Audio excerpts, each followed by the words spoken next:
গ্রহণ শুনিতে বাসনা মম মহামুনিবর, বিলবিয়া কহ প্রভু আমি তাহা শুনি।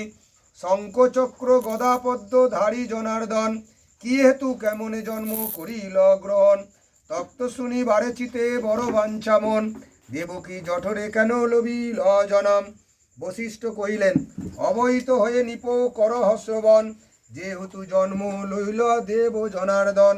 দিদিব ত্যাগিনী প্রভু ধরণীর আগারে, আগমন করি তাহা শুনো তোমারে। কংস আরাধনা দেবী বসুন্ধরা, আছিয়া পূর্বতে অতি হইয়া তৎপরা। সাধ্বিকার মতো সেই কংস দুধগণ, দর্শনে লব্ধ ধরিত্রী করিলা তারণ। মর্মাহতা লজ্জানতা ধরিত্রী তখন, কাঁদি কাঁদি অভিমানে ঘুর নিতে লোচন। বিষ্ণু ধবজ উমাকান্ত দেবী সন্নিধানে, উপনীত হইলে পিরি অপমানে। বাষ্পকুল রুদ্রশ্বাসে কাঁদিয়া কাঁদিয়া, অপমানে মর্মাস্তরে সুখ দুঃখ পাইয়া। ভবেশে স্থানে যে ধরুনি তখন, কংসের তারণ বার্তা করিল নিবেদন। ক্রন্দমালা ধরণীরে করি দর্শন, দুর্যটি কোপেদে করি আরত্তলোচন। সর্বদেবগণ সহ উমার সহিত, বিধাতা পুরে আসি হইল উপনীত।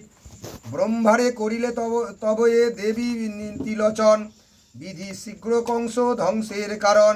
গৃহ ঐক্য করি করহ সুজন, কংস হয় বশিষ্ঠের নিধন।